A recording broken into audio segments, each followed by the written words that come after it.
परमपिता परमेश्वर के चरणों में वंदन करते हुए हम आज के अंक का शुरुआत करते हैं। सबसे पहले हम आपको आज के अंक के विशेषता के बारे में बताएंगे। क्या होता है जब कोई भी व्यक्ति किसी भी बात को समझ नहीं पाता? क्या होता है जब कोई भी व्यक्ति गलत चीज को भी अपना विश्वास मान लेता है? ऐसा क्यों होता है? कोई भी व्यक्ति का सबका विश्वास अलग अलग क्यों होता है? इसके पीछे क्या कारण है? इस बारे में आज हम बात करेंगे। तो सबसे पहले हम शुरुआत करते हैं हमारी याददाश्त के बारे में। हमारे अंदर जो याददाश्त होती हैं वो दो तरीके की याददाश्त होती हैं। एक हमारी शारीरिक याददाश्त होती है और एक हमारी मानसिक याददाश्त होती है। शरीर और मन ये दोनों चीज़ें अलग अलग हैं। ये दोनों हमसे अलग हैं। हम ना शरीर हैं ना हम मन हैं, लेकिन ये दोनों चीज़ें हमें नियंत्रित करती हैं।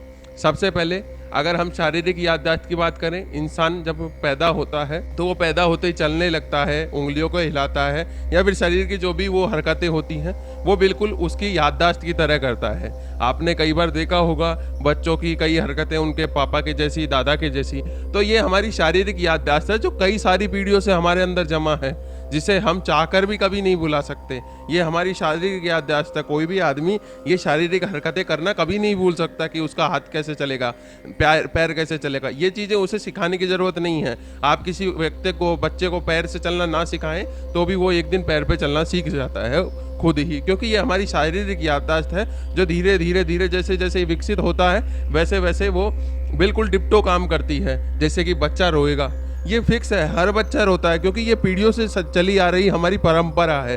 परंपरा अर्थात एक शारीरिक फिक्स याददाश्त हो गई है।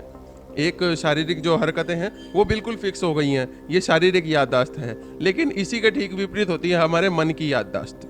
मन की याददाश्त हमारे व्यवहार से, हमारे जीवन के बुद्धि से, हमारी जिह्वा से, हमारे कानों द्वारा सुनने वाले, जो हमारा इस जन्म में हम जो चीज़ महसूस करते हैं, सुनते हैं, ऐसी चीज़ें जो भी होती हैं वो हमारी इस समय की याददाश्त होती है। जैसे कि आप मान लीजिए किसी भी आप शेर के बच्चे को कभी भी आप अगर शेर के साथ नहीं रखेंगे तो आप उसको फल खाने को देंगे तो वो फल नहीं खाएगा, क्योंकि ये उसकी शारीरिक याददाश्त है। लेकिन अगर किसी शेर के बच्चे को आप अगर किसी गाय के साथ रखते हैं तो वो कभी हिंसक नहीं बनेगा, वो हिंसक बनेगा नहीं, लेकिन वो हिंसा कर सकता है क्योंकि उसके पास शक्ति है हिंसा करने की। वो करने का सोचेगा नहीं, पर क्योंकि उसके दिमाग में कभी भी हिंसा नहीं आएगी, क्योंकि उसने कभी हिंसा करी ही नहीं। ऐसे ही मनुष्य के साथ होता है। उस मनुष्य को शुरू से जिस वातावरण में रखा जाता है, जिस प्रकार के व्यक्तियों के साथ रखा जाता है, उस मनुष्य का मन बिल्कुल वैसा ही हो जाता है। फिर उसको बदल पाना बिल्कुल नामुमकिन है, क्योंकि आप शेर को भले ही कितना ही पकड़ लें, अगर आप जंगल से शेर को पकड़ के ला रहे हैं, अगर आप जंगल से एक आधी उम्र गुजर चुके शेर को पकड़ के लाते हैं, तो आप भले ही वो उसको कितना भी ट्रेन कर लें, आप उसे कितनी भी ट्रेनिंग दे लें, लेकिन वो शेर कभी भी सर्कस वाले शेर की हरकतें नहीं करेगा। सर्कस में वही शेर होता है जो बचपन से या फिर कम उम्र में लाया जाता है, उसे वहीं सिखाते हैं। कम उम्र से जिस बालक को जो ट्रेन किया जाता है वह व्यक्ति वैसा ही बनता है। ठीक इसी प्रकार मनुष्यों में भी होता है। जो भी व्यक्ति के बारे में, जिस भी व्यक्ति को मानसिक ज्ञान जिस प्रकार का दिया जाता है शुरुआत से, इसलिए कहा जाता है माता पिता किसी भी व्यक्ति के, किसी भी बच्चे के सबसे बड़े प्रथम गुरु होते हैं, क्योंकि वो उसे जैसे शिक्षा देते हैं, भले ही वो बच्चा उस बातों को ध्यान से ना सुनता हो, मन मानी करता हो, उसे मानता ना हो, लेकिन फिर भी खाली सुनने से उसके मस्तिष्क पर काफ़ी प्रभाव पड़ता है। किसी भी पूजा पाठ करने वाले आप घर में देखेंगे तो सारे बच्चे उसमें लगभग पूजा पाठ करने में, भगवान में विश्वास रखने वाले होंगे। वहीं अगर किसी नास्तिक परिवार में देखते हैं तो वहाँ पे सभी आपको नास्तिक दिखेंगे, क्योंकि बड़े होने के बाद मन के बदलने की संभावना बहुत ही कम परिस्थितियों में होती है।